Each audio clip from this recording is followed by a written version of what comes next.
بسم اللہ الحمد للہ والصلاة والسلام علی رسول اللہ وعلی آلہ وصحبہ ومن والاه اللہم انفعنا بما علمتنا وعلمنا ما ينفعنا وزدنا علما رب اشرح لي صدری ویسر لي امری واحلل عقدۃ من لسانی یفقهوا قولی سبحانک لا علم لنا الا ما علمتنا انک انت العلیم الحکیم رب يسر ولا تعسر وتمم بالخير وبك نستعين أعوذ بالله من الشيطان الرجيم بسم الله الرحمن الرحيم ولله يسجد من في السماوات والأرض طوعا وكرها وظلالهم بالغدو والآصال.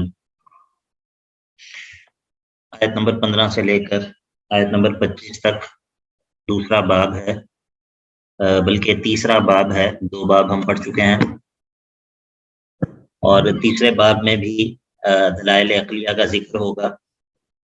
پہلے اس آیت میں 15ویں آیت میں 9ویں دلیل عقلی ہے، 16ویں آیت میں جو ہے وہ 10ویں دلیل عقلی کا ذکر ہوگا، اور اس کے بعد پھر شرک تصرف پر رد ہوگا اور 2 مثالوں کا بیان ہوگا. اس کے بعد دوبارہ عقلی دلائل ہوں گے، اور پھر موحدین اور مشرکین کا تقابل ہوگا ان کی صفات کو بیان کرنے کے ذریعے، اور ان صفات کو بیان کر کے مومنین کے لیے خوشخبری اور مشرکین کے لیے وعید اور تخویف ہوگی. یہ اس باب کا خلاصہ ہے. تو وَلِلَّهِ يَسْجُدُ مَنْ فِي السَّمَاوَاتِ وَالْأَرْضِ طَوْعًا وَكَرْهًا وَظِلَالُهُمْ بِالْآصَالِ. تو وَلِلَّهِ يَسْجُدُ، اور خاص اللہ ہی کے لیے جھکتے ہیں، مَنْ فِي السَّمَاوَاتِ وَالْأَرْضِ، جو کوئی بھی آسمانوں میں اور جو کوئی بھی زمین میں ہے، طوعاً وکرہا، خوشی سے بھی اور کرہا زبردستی بھی، خوشی سے بھی اور زبردستی بھی.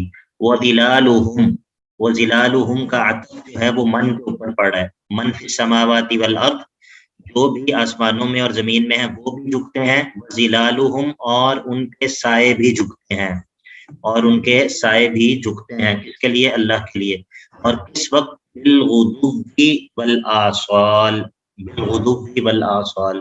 غدو جو ہے یہ زوال سے پہلے کا وقت ہوتا ہے، زوال سے پہلے کا وقت ہوتا ہے، اور والآصال یہ زوال کے بعد کے والا وقت مراد ہے اس سے. ٹھیک ہے، زوال کا پتہ ہے جی کیا ہوتا ہے زوال؟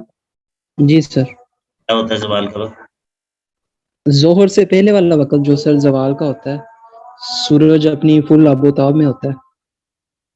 یہ اور بتائے گا کہ زوال کیا ہوتا ہے، اور زوال کو زوال کیوں کہتے ہیں؟ یا کچھ شیطان کو بھٹکایا بھی جاتا سر جب سورج طلوع ہو رہا ہوتا ہے. اچھا، طلوع ہو رہا ہوتا ہے. اور یہ میں آپ کو بتاتا ہوں. زوال دراصل جب اکمل بھائی نے بات ٹھیک کی ہے، لیکن تھوڑا سا اس میں بات جو ہے وہ کمی تھی. زوال کہتے ہیں کہ جب سورج مشرق کی طرف سے بلند ہوتا ہے نا، بلند ہو کے جب وہ بالکل اوپر پہنچ جاتا ہے، یعنی کہ وہ وہاں پر جا کے کچھ دیر کے لیے رک جاتا ہے. ٹھیک ہے، جس کو ہم کہتے ہیں کہ سورج جو ہے وہ بالکل سوا نیزے پر آ گیا. تو اس کے بعد جب سورج مغرب کی طرف ڈھلنا شروع ہوتا ہے، جب مغرب کی طرف جھکنا شروع ہوتا ہے، مطلب مشرق سے جب سورج نکلتا ہے تو وہ اوپر کی طرف جا رہا ہوتا ہے، پھر وہ ایک مقام پہ آ کے رک جاتا ہے، اور پھر جو ہے وہ مغرب کی طرف ڈھلنا شروع ہوتا ہے. تو یہ جب مغرب کی طرف ڈھلنا شروع ہوتا ہے سورج، تو اس کو کہتے ہیں زوال کا وقت. ٹھیک ہے، یعنی کہ اس وقت سورج جو ہے وہ زوال پذیر ہونا شروع ہوتا ہے مغرب کی طرف. اس کو زوال کا وقت کہتے ہیں. جی سمجھ آ گئی سب کو؟ تو یہ جو بالغدو والآصال، غدو سے مراد ہے زوال سے پہلے کا وقت، اور آصال سے مراد ہے کیا؟ زوال کے بعد کا وقت مراد ہے. تو اس میں وَلِلَّهِ يَسْجُدُ مَنْ فِي السَّمَاوَاتِ وَالْأَرْضِ، من فی السماوات والارض سے مراد کون ہے؟ یا تو اس سے مراد من فی السماوات سے مراد فرشتے ہیں، اور والارض سے مراد مومنین ہیں، مومنین. ٹھیک ہے، وَلِلَّهِ يَسْجُدُ مَنْ فِي السَّمَاوَاتِ وَالْأَرْضِ. یا پھر اس سے مراد آسمانوں اور زمینوں کی تمام تر مخلوقات ہیں. ٹھیک ہے، دونوں توجیہات ہیں کہ اگر من فی السماوات سے مراد ملائک ہو جائیں اور والارض سے مراد مومنین ہو جائیں، تو پھر طوعاً وکرہا سے کیا مراد ہے؟ طوعاً وکرہا سے کیا مراد ہے؟ کیونکہ مومنین یا ملائک جو ہیں وہ تو اللہ تعالیٰ کی اطاعت طوعاً ہی کرتے ہیں، خوشی سے ہی کرتے ہیں، زبردستی اور ناپسندیدگی سے اور تو نہیں کرتے. تو اس کا ایک معنی تو یہ ہے کہ خوشی ہو یا غم، دونوں صورتوں میں اللہ تعالیٰ کے لیے سجدہ کرتے ہیں، طوعاً خوشی میں بھی اور کرہن غم میں بھی اللہ تعالیٰ کے لیے سجدہ کرتے ہیں، اللہ تعالیٰ کی جو ہے وہ بجاوری کرتے ہیں اللہ تعالیٰ کے حکم کی۔ اور اگر یسجدو سے مراد ہو جائے یعنی کہ تسلیم کرنا، اللہ تعالیٰ کے حکم کے سامنے سر تسلیم خم کرنا، تو اس سے مراد پھر یہ بھی ہو سکتا ہے کہ جو اللہ تعالیٰ کے احکام ہوتے ہیں، مومن تو ان کو چاہے وہ تکوینی احکام ہو چاہے وہ تشریعی احکام ہو۔ تکوینی احکام کون سے ہوتے ہیں؟ تکوینی احکام یہ ہوتے ہیں پیدائش، موت، بیماری، شفا، یہ سارے تکوینی احکام ہیں، یعنی کہ ان کے سامنے کوئی بھی جو ہے ان کا انکار نہیں کر سکتا۔ مثلا اگر اللہ تعالیٰ کسی کی موت کا حکم کرے تو اس کو کوئی ٹال نہیں سکتا، اس کے سامنے انسان کو جو ہے وہ ماننا ہی پڑے گا۔ اور جو تشریعی احکام ہوتے ہیں اس کے اندر انسان کو اختیار ہے، مطلب اللہ تعالیٰ نے انسان کو نماز پڑھنے کا حکم دیا ہے، اب یہ انسان کو اختیار ہے کہ وہ پڑھے یا نہ پڑھے، ٹھیک ہے۔ تو اگر طوعاً وکرہا کے اندر یہ بھی معنی ہو سکتا ہے کہ جو مومن ہے وہ تو اللہ تعالیٰ کے تشریعی احکام پر بھی راضی رہتے ہیں اور تکوینی احکام پر بھی راضی رہتے ہیں، جبکہ جو مشرکین ہیں وہ کیا ہے، وہ اللہ تعالیٰ کے تکوینی احکام کے سامنے تو مجبور ہیں، ان کو تو مجبوراً مانتے ہی ہیں، تشریعی احکام کا جو ہے وہ انکار کرتے ہیں۔ اور اسی طرح اس کے اور بھی معنی کیے گئے ہیں، لیکن بہرحال یہ معنی جو ہے وہ کافی ہیں۔ تو وَلِلَّهِ يَسْجُدُ مَن فِي السَّمَاوَاتِ وَالْأَرْضِ طَوْعًا وَكَرْهًا وَظِلَالُهُم بِالْغُدُوِّ وَالْآصَالِ، اور ان کے سائے بھی اللہ تعالیٰ کے لیے جھکتے ہیں، اللہ تعالیٰ کے لیے سجدہ ریز ہوتے ہیں۔ تو قُلْ مَن رَبُّ السَّمَاوَاتِ وَالْأَرْضِ قُلِ اللَّهُ قُلْ مَن رَبُّ السَّمَاوَاتِ وَالْأَرْضِ، نبی صلی اللہ علیہ وسلم آپ پوچھئے کہ من رب السماوات والارض، یہ شرک فی الربوبیت پر رد ہے، شرک فی الربوبیت پر رد ہے، اور جو استفہام ہے وہ انکار کے لیے ہے، یعنی کہ اس کو ہم کہتے ہیں استفہام انکاری۔ استفہام انکاری کا کیا مطلب ہوتا ہے کہ بعض دفعہ سوال کیا جاتا ہے لیکن مراد کیا ہوتی ہے؟ مراد انکار کرنا ہوتا ہے۔ تو من رب السماوات والارض، آپ پوچھئے کہ کون ہے جو آسمانوں اور زمین کا رب ہے؟ قل اللہ، یہ آپ خود ہی جواب دیجئے کہ وہ اللہ ہی ہے، یعنی کہ اللہ کے علاوہ آسمانوں اور زمین کا رب کوئی نہیں ہے۔ تو یہ کیا ہے؟ یہ شرک فی الربوبیت کا رد ہے۔ قل، اب اس کے بعد جو ہے وہ شرک فی التصرف کا رد آئے گا۔ تو قل، اے نبی صلی اللہ علیہ وسلم پھر آپ کہہ دیجئے کہ افاتخذتم من دونہ اولیاء، کیا تم نے بنا رکھے ہیں اللہ کو چھوڑ کر ایسے کارساز، ان کو تم کارساز قرار دیتے ہو، لا یملکون لانفسہم نفعا ولا ضرا، جو نہیں مالک ہیں اپنے لیے بھی، اپنے نفسوں کے لیے بھی فائدے کے یا نقصان کے، ایسے تم نے کارساز بنا رکھے ہیں جو اپنے لیے بھی کسی فائدے یا نقصان کا اختیار نہیں رکھتے۔ تو یہ ہے شرک فی تصرف میں رد ہے، یعنی کہ جب تم یہ مان لو کہ آسمانوں اور زمین کا رب اکیلا صرف اللہ ہے، کیا پھر کائنات کے اندر تم نے ایسے کارساز مقرر کر رکھے ہیں جو اپنے فائدے اور نقصان کے بھی مالک نہیں ہیں؟ یعنی کہ جب رب اللہ ہے تو اس کا مطلب ہے کہ فائدے اور نقصان کا مالک بھی وہی ہے، پھر اس کے علاوہ کسی اور کو کس طرح اپنا کارساز جو ہے وہ سمجھا جا سکتا ہے؟ تو یہ شرک فی تصرف کا رد ہے۔ قل، اے نبی آپ کہہ دیجئے، یہ اب پہلے مشرک اور موحد میں تقابل ہے اور پھر شرک اور توحید میں تقابل ہے۔ قل، اے نبی صلی اللہ علیہ وسلم آپ کہہ دیجئے، هل يستوي الاعمى والبصیر، کیا اعمى اور بصیر جو ہے وہ برابر ہو سکتے ہیں؟ هل يستوي الاعمى والبصیر، کیا مشرک اور موحد، اعمى سے مراد کون ہے؟ مشرک ہے، اعمى سے مراد کیا ہے؟ اندھا، کیا اندھا اور دیکھنے والا برابر ہو سکتے ہیں؟ یعنی کہ مشرک اور موحد برابر ہو سکتے ہیں؟ هل تستوي الظلمات والنور، کیا اندھیرے اور روشنیاں برابر ہو سکتی ہیں؟ تو اندھیرے اور روشنی سے مراد کیا ہے؟ شرک اور توحید ہے۔ اندھے اور دیکھنے والے سے مراد کیا ہے؟ مشرک اور موحد ہے۔ اور ظلمات اور نور سے مراد کیا ہے؟ اندھیرے اور اندھیروں سے مراد ہے شرک اور نور سے مراد ہے توحید۔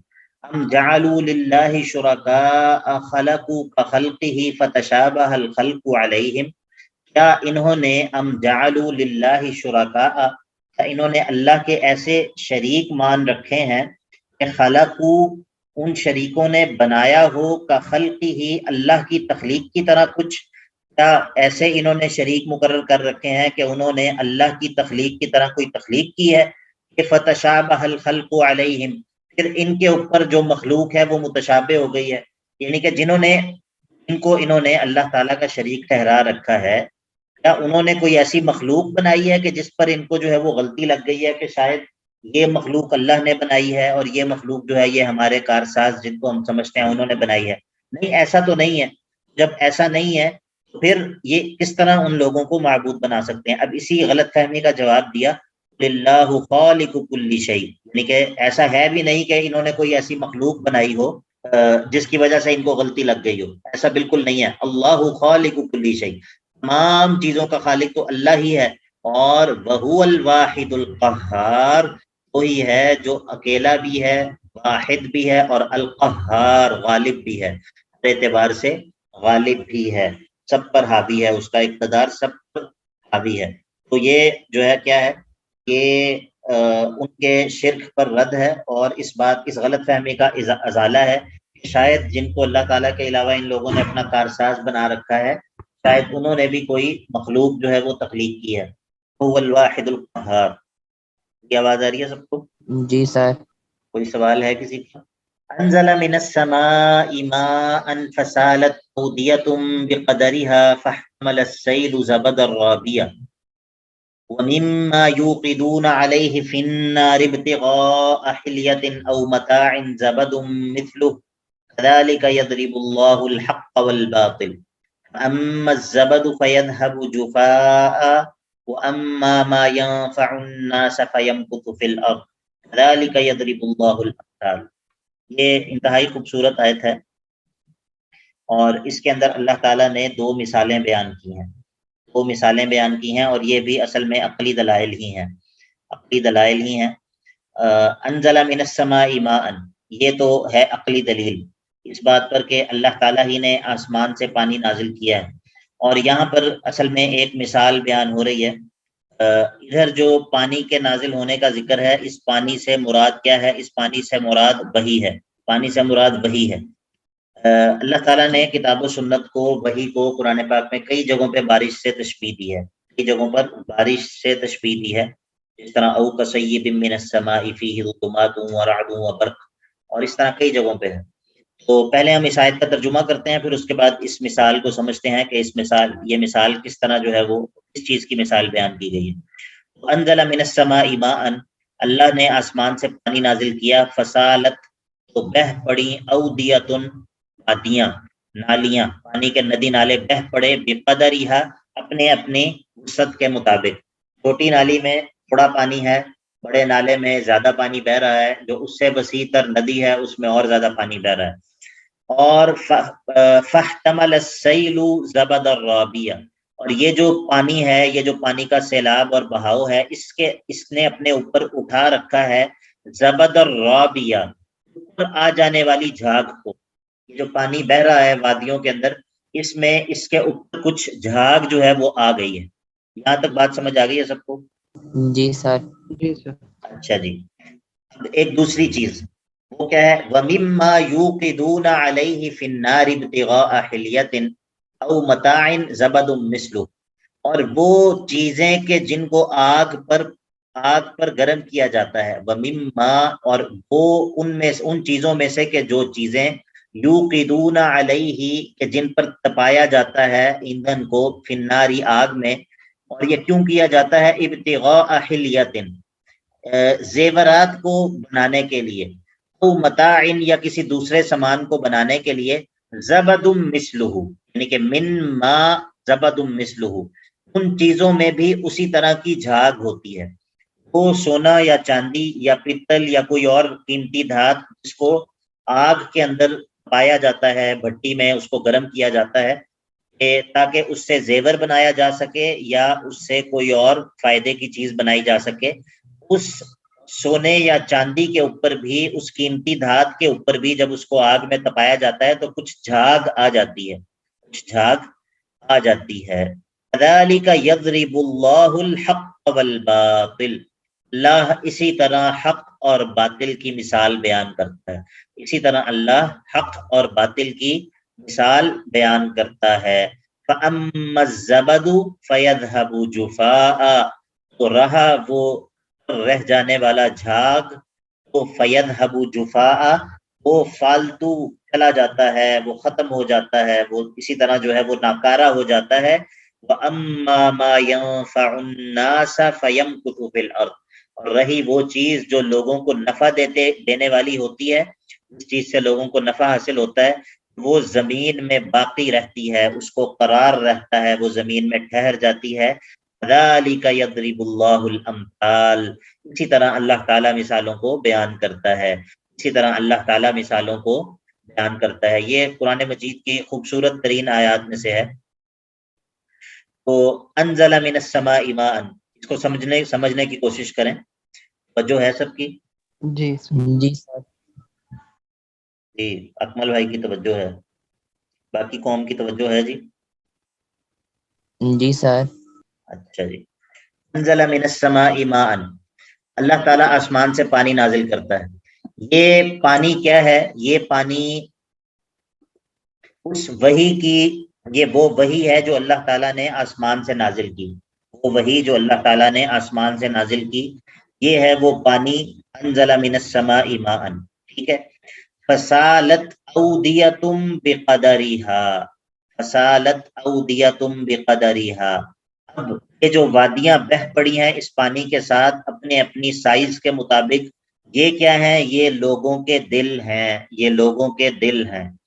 یہ وادیاں کیا ہیں؟ یہ ندی نالے، یہ لوگوں کے دل ہیں، اور ہر دل اپنی استعداد کے مطابق، اپنی صلاحیت کے مطابق اس کتاب و سنت کے اس میں سے اپنے آپ کو سیراب کرتا ہے۔ اس طرح چھوٹی نالی کے اندر پانی تھوڑا ہے، اس سے بڑے نالے کے اندر پانی زیادہ ہے، اس سے بڑی ندی کے اندر پانی اس سے زیادہ ہے۔ اسی طرح لوگوں کے دل بھی مختلف ہیں، لوگوں کے دل بھی اس وحی سے فائدہ اٹھانے میں مختلف ہیں۔ کوئی دل جو ہے وہ تھوڑا سا فائدہ حاصل کرتا ہے اس وحی کے نور سے، کوئی دل جو ہے وہ اس سے بڑھ کر فائدہ حاصل کرتا ہے، اور کوئی دل ایسا ہے جو کہ ایک ٹھاٹھے مارتے ہوئے دریا کی طرح ہے، جس کے اندر وحی جو ہے وہ اس طرح بہہ رہی ہے کہ جس طرح ایک ٹھاٹھے مارتے ہوئے دریا کے اندر پانی بہہ رہا ہوتا ہے۔ تو جی یہاں تک مثال کی سمجھ آ گئی؟ جی جی سر جی اچھا جی۔ فاحتمل السیل زبد الرابیہ، اب آگے سنیں، آگے یہ ہے کہ یہ جو پانی ہے، یہ جو پانی بہہ رہا ہوتا ہے، اس پانی کے اوپر کچھ گند اور کوڑا آ جاتا ہے، اس کے اوپر کچھ جھاگ اکٹھی ہو جاتی ہے، اس پانی کے اوپر کی سطح پہ جھاگ اکٹھی ہو جاتی ہے، اور یہ پانی کے اوپر غالب آ جاتی ہے۔ اب دیکھیے، وہ چیز جس سے لوگوں کو نفع ملتا ہے وہ پانی ہے، وہ کیا ہے؟ وہ پانی ہے، اور جو اصل فائدے کی چیز ہے، اور جو چیز اس کے اوپر غالب آ چکی ہے وہ چیز کیا ہے؟ سر جاگ وہ جھاگ ہے، وہ گند اور کوڑا ہے، ٹھیک ہے۔ تو یعنی کہ وہ جو فائدے مند چیز ہے وہ نیچے ہے، اور اس کے اوپر، اس کی سطح کے اوپر جو جھاگ آ چکی ہے، جو گند اور کوڑا آ چکا ہے، وہ اس کے اوپر کی سطح پر ہے۔ اچھا جی، اب ایک دوسری مثال ہے، وہ کیا ہے؟ وہ یہ ہے کہ جب بھٹی کے اندر گرم کیا جاتا ہے کسی قیمتی دھات کو برتن وغیرہ بنانے کے لیے یا زیور وغیرہ کو بنانے کے لیے، تو اس کی سطح پر بھی جھاگ آ جاتی ہے، اس کی سطح پر بھی جھاگ آ جاتی ہے۔ اللہ تعالیٰ فرماتے ہیں وَمِمَّا يُوقِدُونَ عَلَيْهِ فِي النَّارِ ابْتِغَاءَ حِلْيَةٍ أَوْ مَتَاعٍ زَبَدٌ مِثْلُهُ، اس میں بھی اسی طرح کی جھاگ جو ہے وہ آ جاتی ہے۔ تو اللہ تعالیٰ کہتے ہیں کہ یہ حق اور باطل کی مثال ہے، یہ حق اور باطل کی مثال ہے۔ وہ جو پانی کی سطح پر آ جانے والا کوڑا کرکٹ ہے، وہ جو جھاگ ہے، وہ ہے باطل، وہ ہے باطل، اور جو نیچے موجود پانی ہے وہ کیا ہے؟ وہ حق ہے۔ لیکن آخر میں کیا ہوتا ہے؟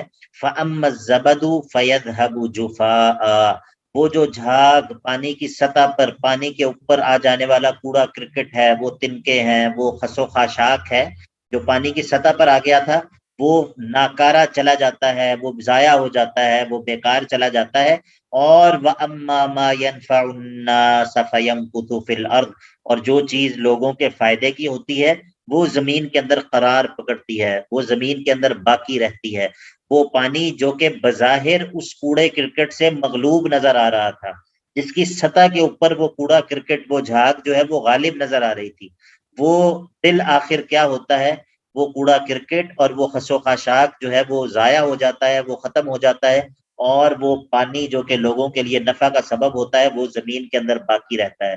یہی مثال حق اور باطل کی ہے کہ باطل بظاہر حق کے اوپر کتنا ہی غالب کیوں نہ دکھائی دے، کتنی ہی مدت کیوں نہ لگے کہ باطل حق کے اوپر بڑا غالب دکھائی دے رہا ہو، معاشرے کے اندر باطل کا بڑا جو ہے وہ غلبہ نظر آ رہا ہو، ہر طرف اس کی بڑی واہ واہ ہو، اور بظاہر ایسا لگتا ہو جیسے باطل جو ہے وہ حق کو پوری طرح ڈھانپ چکا ہے، اور حق تو کہیں پر نظر ہی نہیں آ رہا، ہر طرف باطل ہی باطل نظر آ رہا ہے. اس کا یہ مطلب نہیں ہے کہ باطل نے حق کو شکست دے دی ہے، اس کا یہ مطلب نہیں ہے. اللہ تعالیٰ کی یہ سنت ہے کہ فَأَمَّا الزَّبَدُ فَيَذْهَبُ جُفَاءً، وہ قیمتی دھات کی سطح پر آنے والا جھاگ، وہ قیمتی دھات کو جب گرم کیا جاتا ہے تو اس کے اوپر آنے والا جو کچرا ہوتا ہے وہ بالآخر ختم ہو جاتا ہے، وہ ضائع ہو جاتا ہے، اور نیچے رہ جانے والا خالص سونا یا خالص چاندی یا خالص دھات، اس سے جو ہے وہ لوگ فائدہ اٹھاتے ہیں،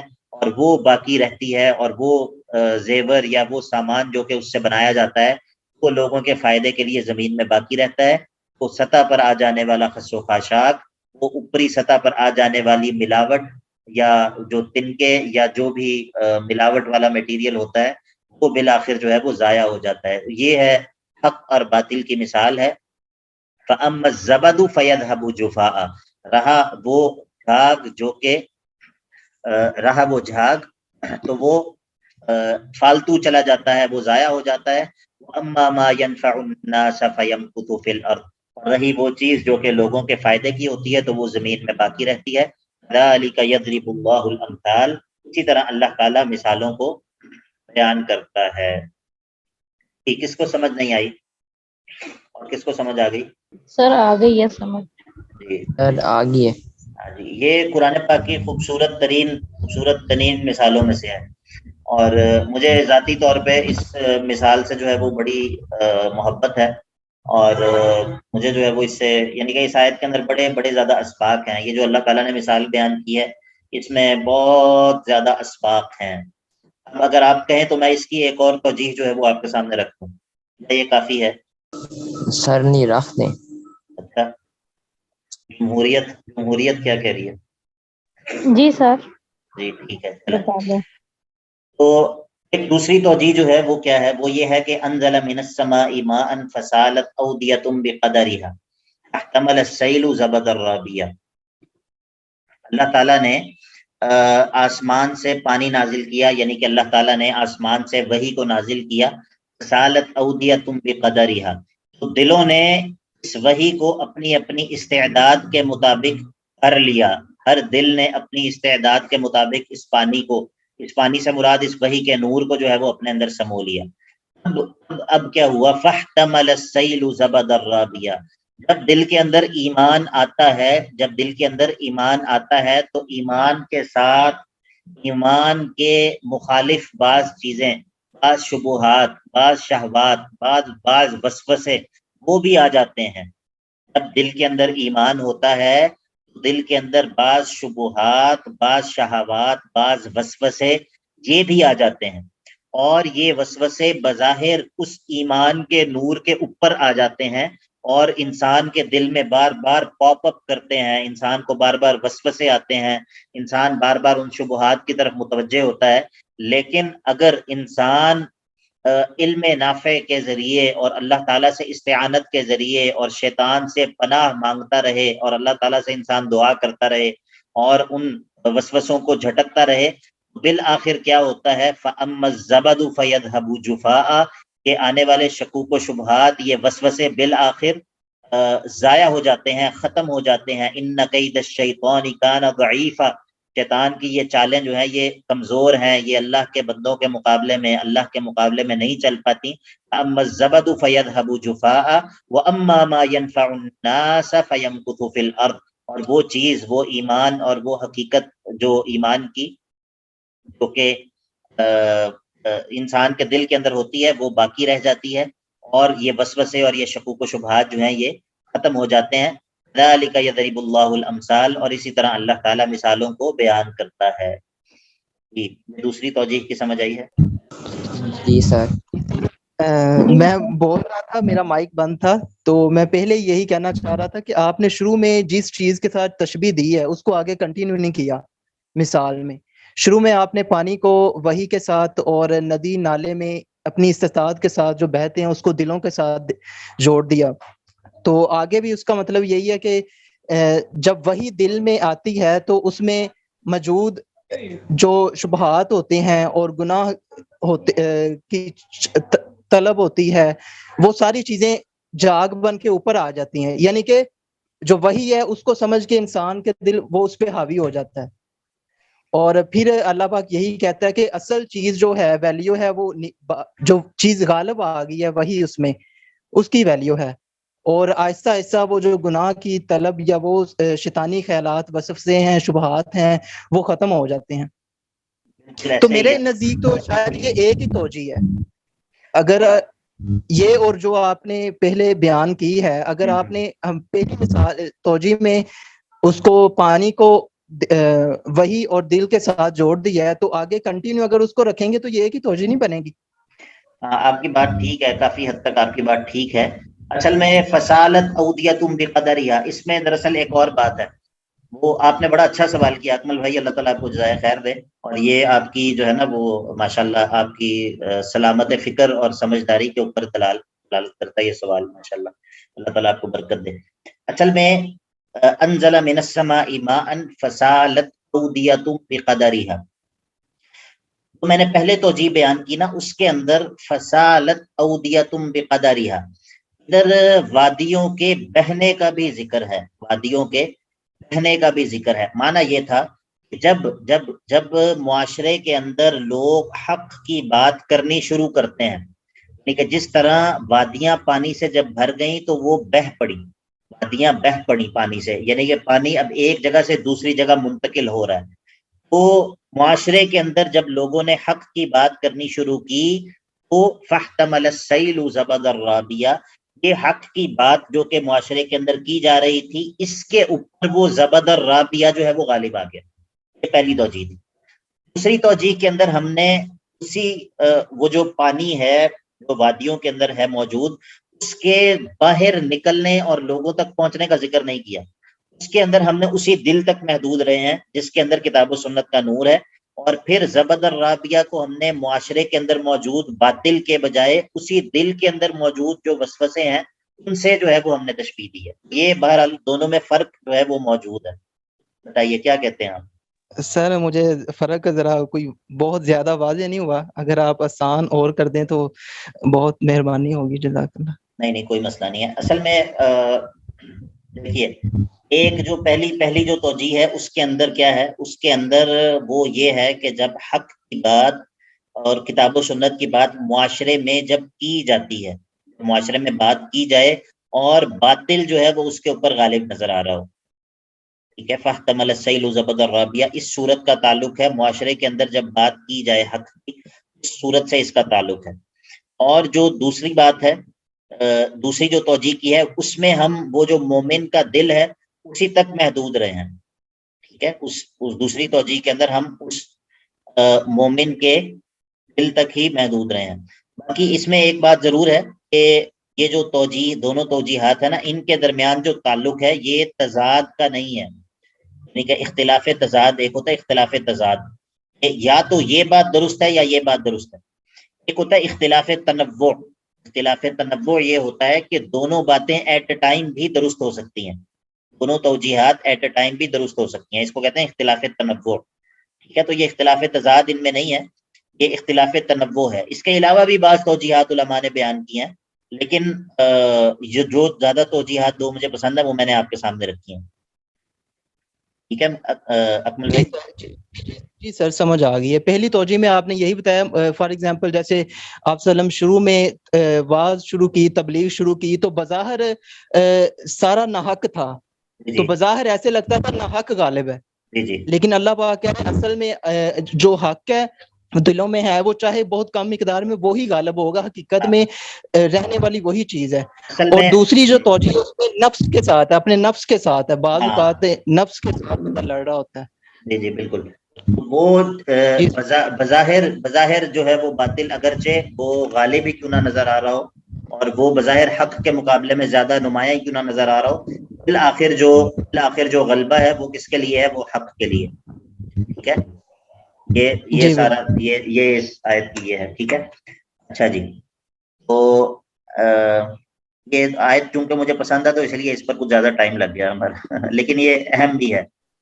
اور اچھا سر، دوسرا جب یقیناً آپ وسلم کو یہ آیت نازل ہوں گی تو آپ وسلم نے بھی اس کی وضاحت اسی طرح صحابہ کرام کو کی؟ نہیں، ضروری نہیں ہے. یعنی کہ آواز آ رہی ہے سر؟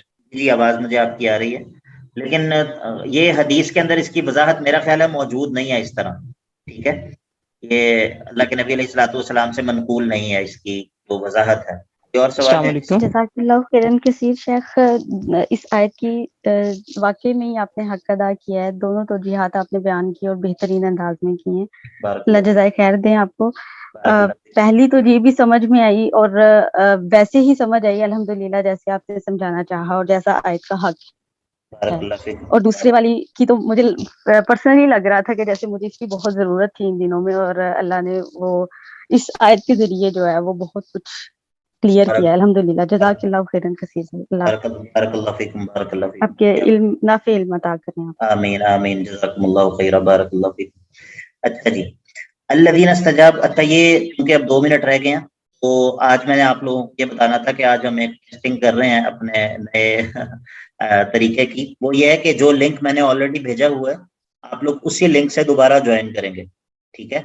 اصل میں نے ہمارے کلاس کے اندر ہمارے ایک ساتھ سلیم بھائی جو ہیں ان سے میں نے ریکویسٹ کی تھی. رمضان میں دراصل ہم نے ایک کلاس شروع کی ہے دورہ قرآن کے لیے. اس میں سورہ فاتحہ اور سورہ بقرہ کی جو تفسیر ہے وہ انشاءاللہ فجر کے بعد وہ میں نے کلاس شروع کی ہے. تو اس کے لیے میں یہ چاہ رہا تھا کہ کوئی ایسا طریقہ ہو کہ جس میں ہمیں بار بار لنک نہ بھیجنا پڑے اور ایک ہی لنک جو ہے وہ اسی کے ذریعے ہم دوبارہ سے سب لوگ کلاس جوائن کر لیا کریں. اس کو ہم نے سوچا کہ آج ہم اپنی اس کلاس میں ٹیسٹ کریں گے. تو اسی لیے جو ہے نا وہ لنک جو پہلے میں نے بھیجا ہوا ہے آپ لوگ یہ کلاس جب ختم ہو تو اسی لنک سے دوبارہ جوائن کریں انشاءاللہ، تاکہ ہمیں پتہ چل جائے کہ یہ اٹ ورکس اور ناٹ، یہ چلتا ہے یا نہیں چلتا. ٹھیک ہے.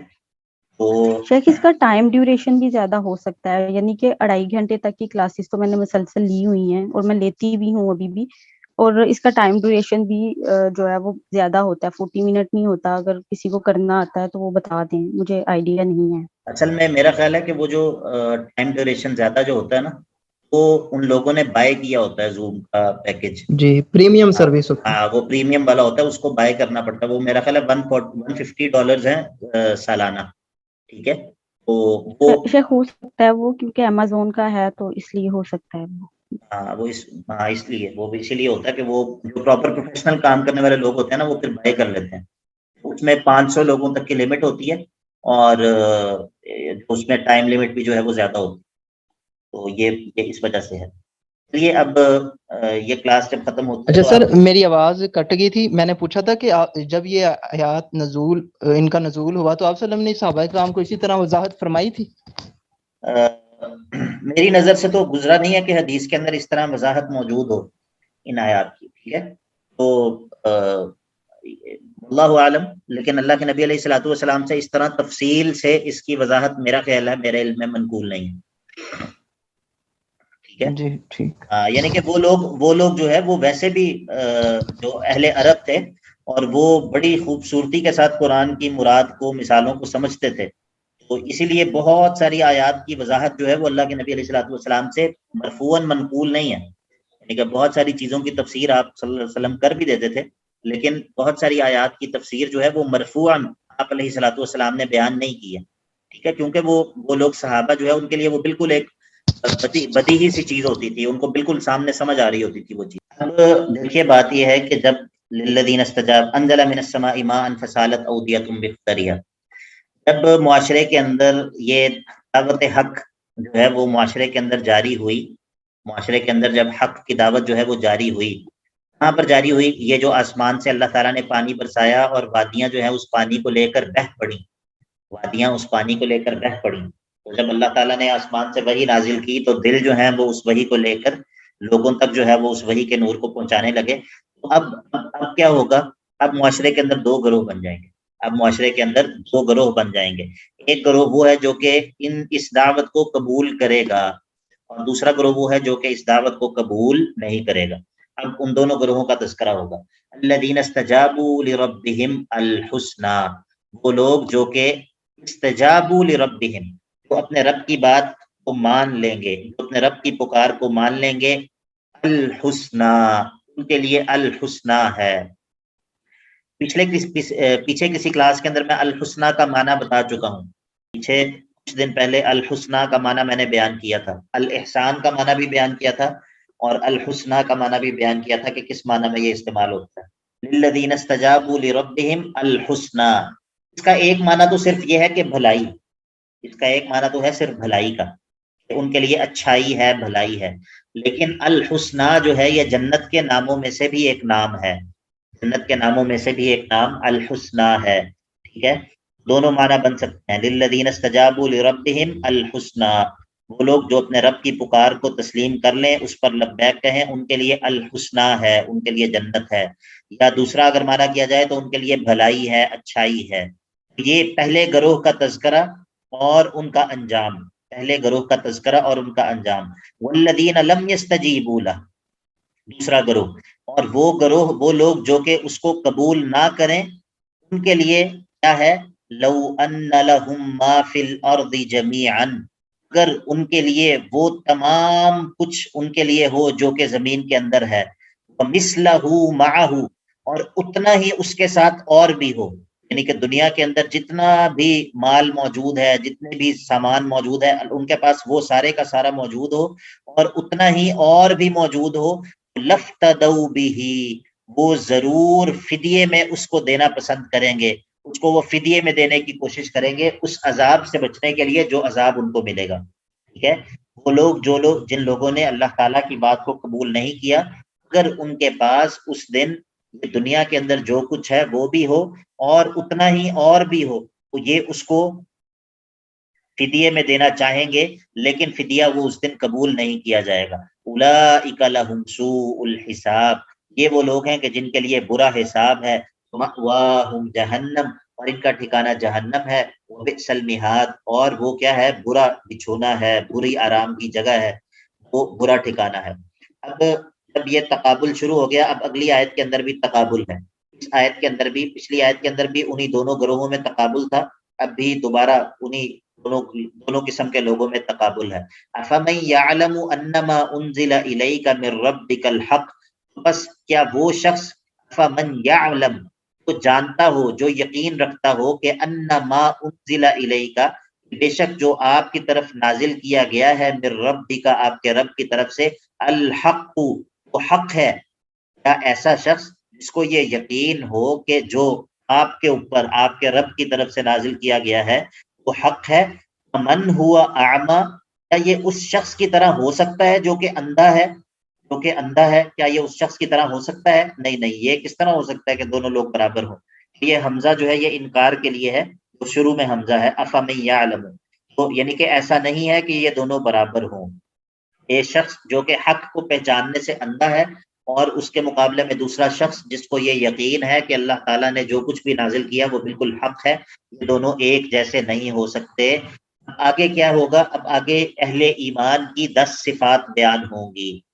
وہ آیات میں، یہ پچھلی آیت کے اندر بھی تقابل تھا، اس آیت کے شروع میں بھی تقابل ہے. اب کیا ہوگا؟ اب اہل ایمان کی صفات بیان ہوں گی. انما یتذکر اولو الالباب، اور نصیحت تو صرف وہی حاصل کرتے ہیں، ہدایت تو وہی لوگ قبول کرتے ہیں جو اولو الالباب ہوتے ہیں، جو سمجھدار ہوتے ہیں. اہل ایمان کی پہلی علامت اولو الالباب، اہل ایمان کی پہلی علامت کیا ہے؟ کہ وہ اولو الالباب ہیں. اگلی آیات کے اندر اہل ایمان کی صفات ہی بیان ہوں گی. الذین یوفون بعہد اللہ ولا ینقضون المیثاق، یہ ایمان والے کون ہیں؟ یہ اولو الالباب کون ہیں؟ الذین یوفون بعہد اللہ، اللہ سے کیے ہوئے اپنے عہد کو پورا کرتے ہیں، ولا ینقضون المیثاق، اور اپنے میثاق کو، اپنے وعدوں کو توڑتے نہیں ہیں، اللہ سے کیے ہوئے عہدوں کو بھی پورا کرتے ہیں اور لوگوں سے کیے ہوئے اپنے اپنے عہد جو ہوتے ہیں ان کو بھی پورا کرتے ہیں۔ ولا ينقضون المیثاق الذین یوفون بعہد اللہ ولا ينقضون المیثاق۔ اللہ تعالیٰ سے جو عہد کیا ہوا ہے اس سے مراد کیا ہے؟ اس سے مراد یہ تمام احکام ہے، چاہے وہ اعتقادات ہوں، چاہے وہ اوامر و نواہی ہوں، ان سب کو پورا کرتے ہیں۔ اور یہ کتنی صفات ہو گئیں جی؟ 3 صفات ہو گئیں۔ اور والذین یصلون ما امر اللہ بہ ان یوصل، یہ چوتھی صفت، ایمان والوں کی چوتھی صفت کیا ہے؟ وہ لوگ جو جوڑتے ہیں، جس چیز کو جوڑنے کا اللہ نے حکم دیا ہے اس کو جوڑتے ہیں۔ اور ویخشون ربہم، پانچویں صفت، اور اپنے رب کی خشیت رکھتے ہیں، اپنے رب سے ڈرتے ہیں اس کی تعظیم کرتے ہوئے۔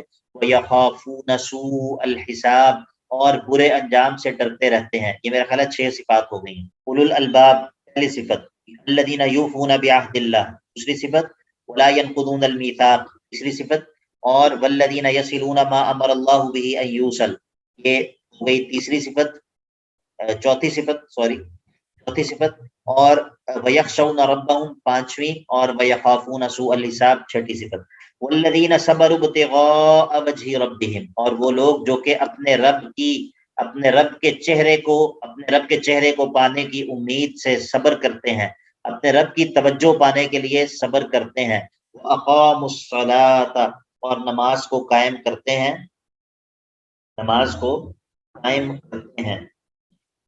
اور وَأَنفَقُوا مِمَّا رَزَقْنَاهُمْ سِرًّا وَعَلَانِيَةً، اور خرچ کرتے ہیں مما رزقناہم اس میں سے کہ جو ہم نے ان کو دیا ہے، سرًّا وعلانیہ پوشیدگی سے بھی، چھپ کے بھی، اور اعلانیہ بھی خرچ کرتے ہیں۔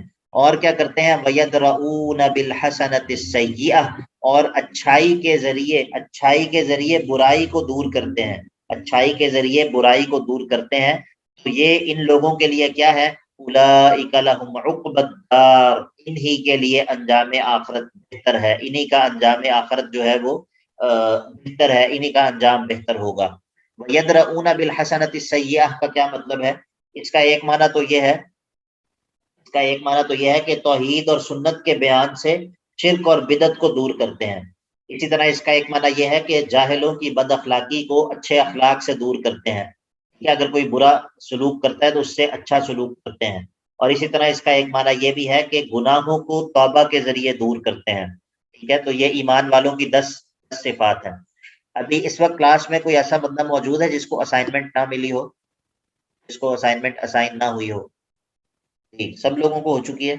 اولئک لہم عقبی الدار، یہ ان کا انجام، ان 10 صفات سے متصف لوگوں کا انجام۔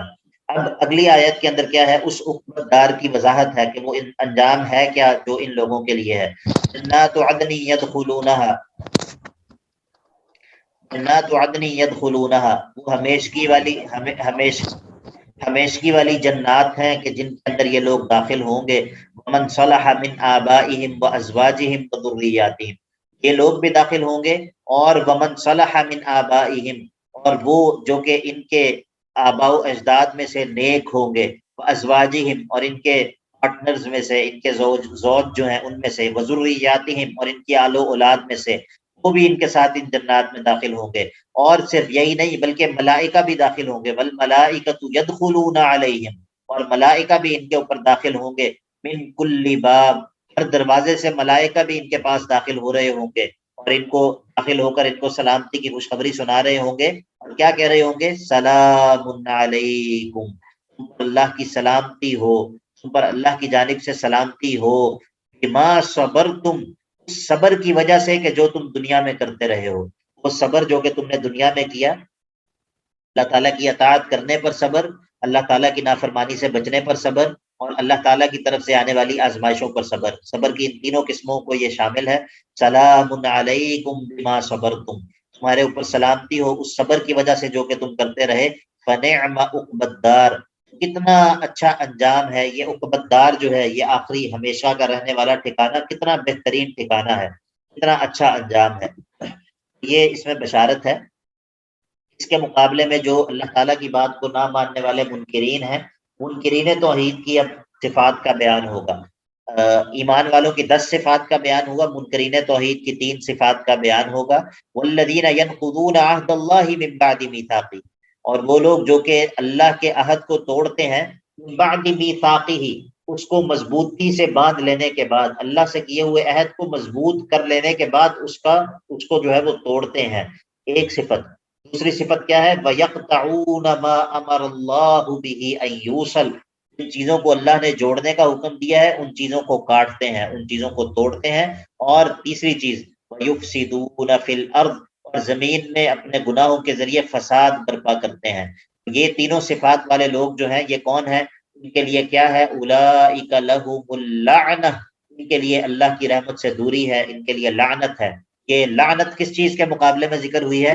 تو اہل ایمان کے لیے تھا سلام علیکم بما صبرتم، ان کے لیے جو جنت تھی اور ان کے لیے جو سلامتی کا پیغام تھا، اس کے مقابلے میں ان لوگوں کے لیے کیا چیز ذکر ہوئی ہے؟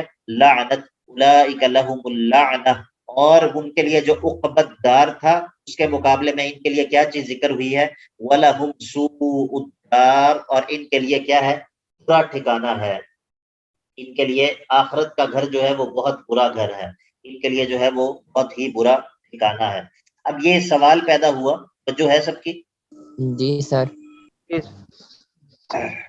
جی، اب سوال یہ پیدا ہوا کہ ان کے لیے لعنت ہے لیکن دنیا کے اندر تو ان کو بڑا مال ملا ہوا ہے، ان کے لیے تو دنیا میں تو ان پر بڑی مالداری ہے، رزق کی فراخی ہے، تو آپ کہہ رہے ہیں کہ ان کے لیے لعنت ہے، اولئک لہم اللعنہ، ان لوگوں کے لیے لعنت ہے۔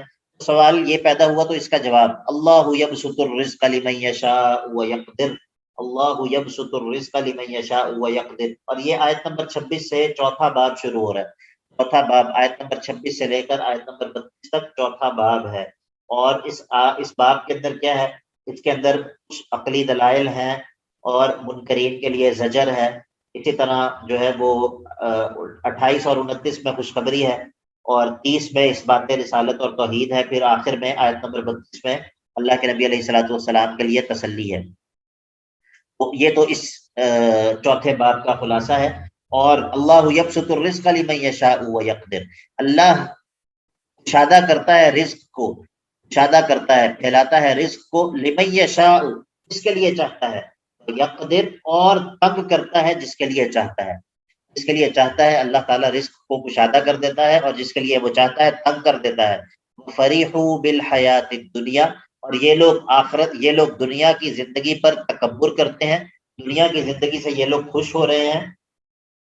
تو سن لو، مل حیات الدنیا، نہیں ہے دنیا کی زندگی، فی الآخرتی، آخرت کے مقابلہ میں، فی الآخرتی ای فی مقابلۃ الآخرت، آخرت کے مقابلے میں، دنیا کی زندگی آخرت کے مقابلے میں نہیں ہے مگر الا متاع، مگر تھوڑی سی جمع پونجی ہے، تھوڑا سا فائدہ ہے، اس کے علاوہ اس دنیا کی زندگی کی آخرت کے مقابلے میں کوئی حیثیت نہیں ہے۔ تو اس کو ہم کیا کہتے ہیں؟ اس کو کہتے ہیں تزہید فی الدنیا، تزہید فی الدنیا، دنیا کے اندر زہد کی ترغیب دلائی جا رہی ہے کہ دنیا کے فائدے کو حقیقی فائدہ مت سمجھو، دنیا کے مال و دولت کو حقیقی کامیابی مت سمجھو۔ ومل حیات الدنیا فی الآخرۃ الا متاع وَيَقُولُ الَّذِينَ كَفَرُوا لَوْلَا أُنزِلَ عَلَيْهِ آيَةٌ مِّن رَّبِّهِ، اور وہ لوگ جو کافر ہیں وہ کہتے ہیں لولا انزل علیہ آیۃ من ربہ، یہ اس پر کوئی، اس کے رب کی طرف سے کوئی نشانی کیوں نہیں نازل ہوتی،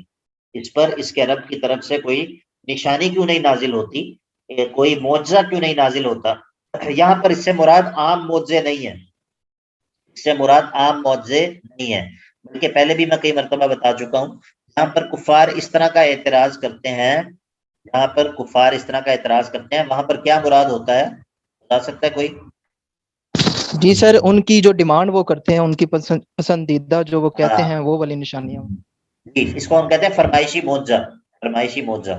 تو مراد ان کی یہ ہے کہ ہم جو فرمائش کر رہے ہیں وہ والا معجزہ کیوں نہیں نازل ہوتا۔ اور یہاں پر اس سے مراد جو ہے نا وہ معجزہ ہے جس کا ذکر سورہ بنی اسرائیل میں ہے، سورہ بنی اسرائیل کی آیت نمبر 91 اور 93 وغیرہ میں جس کا ذکر ہے، یعنی کہ دنیا کا مال و دولت اس کو کیوں نہیں ملتا، دنیا کا مال و دولت ان کو کیوں نہیں ملتا، ایسا کوئی معجزہ دکھائے کہ جس میں بہت زیادہ مال و دولت جو ہے وہ آئے، سونے کا پہاڑ آ جائے، اس طرح کا معجزہ۔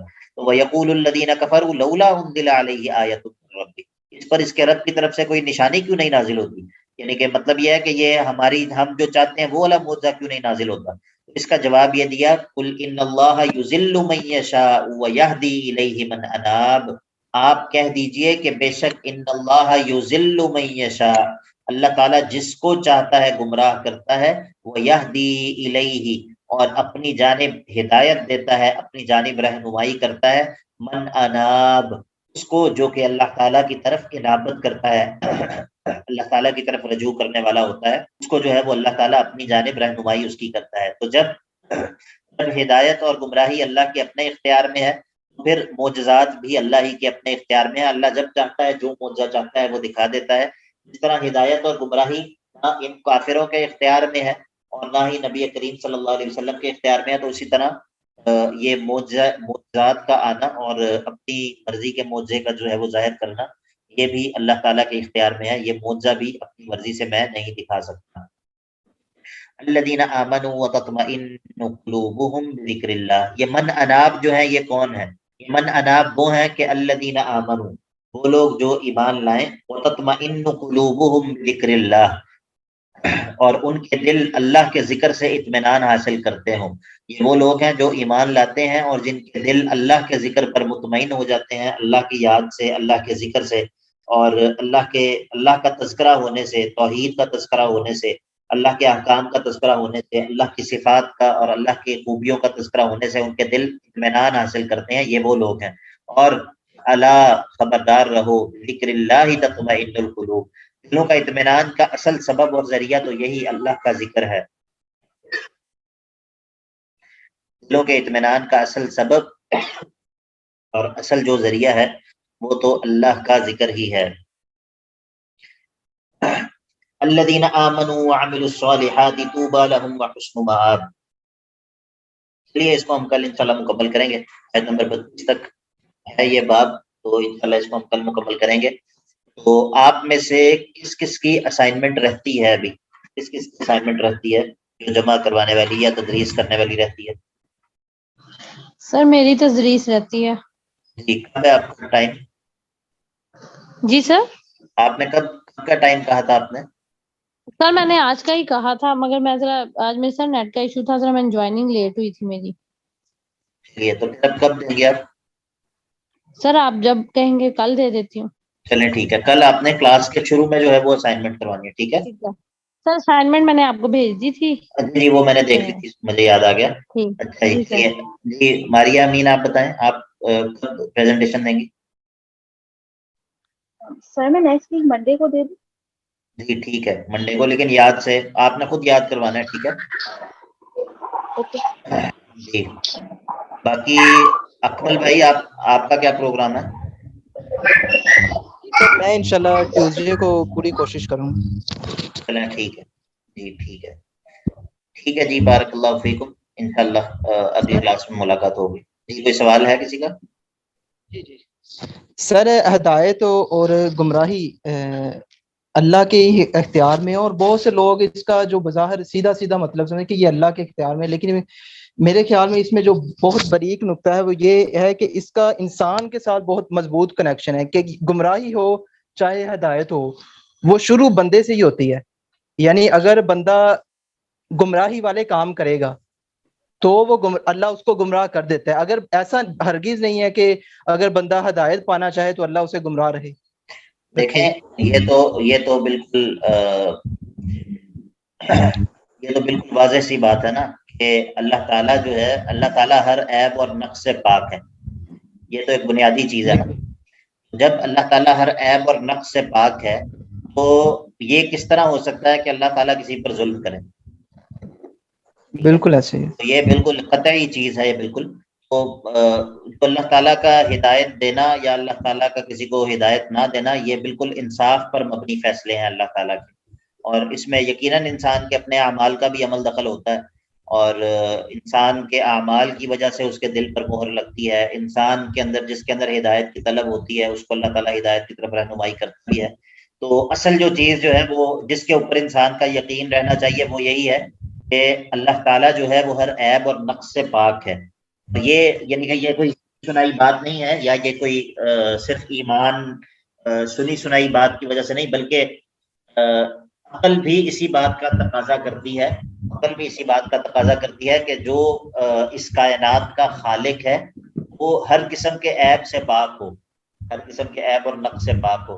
ٹھیک ہے، تو اب بات اور طرف نکل جائے گی، لیکن بات آپ کی ٹھیک ہے کہ یہ اس کے اندر اللہ تعالیٰ کا کوئی ظلم یا ناانصافی نہیں ہوتی، بلکہ یہ انسان کے اپنے اعمال ہوتے ہیں. ٹھیک ہے جی. میں نے سر اصل میں اس یہ پیچھے بھی ہم نے ہدایت کا پڑھا تھا، تو اپنے لیے اصول واضح کیا تھا کہ اللہ پاک اسے ہدایت نہیں دیتا جو ہدایت کی طلب نہیں کرتا. جی بالکل، یہ پہلے بھی بات تو ہوئی تھی. مجھ پہ ایسے کاؤنٹر کوسچن ہوئے جی، تو جیسے انہوں نے آگے سے کاؤنٹر کوسچن کرنے والے انہوں نے حضرت عمر رضی اللہ تعالیٰ عنہ کی مثال دی کہ وہ تو ہدایت بالکل نہیں پانا چاہتے تھے، پھر آپ صلی اللہ علیہ وسلم نے دعا کی تو وہ بس اسی وجہ سے ہی ہوئے، وہ نہیں چاہتے تھے. صحیح ہے، بالکل ہے، صحیح ہے. ٹھیک ہے جی. تو دوسرا جوڑنے اور ملانے والی جو صفت ہے، یہ تھوڑی سی اس کی وضاحت کر دیں. کون سی والی صفت؟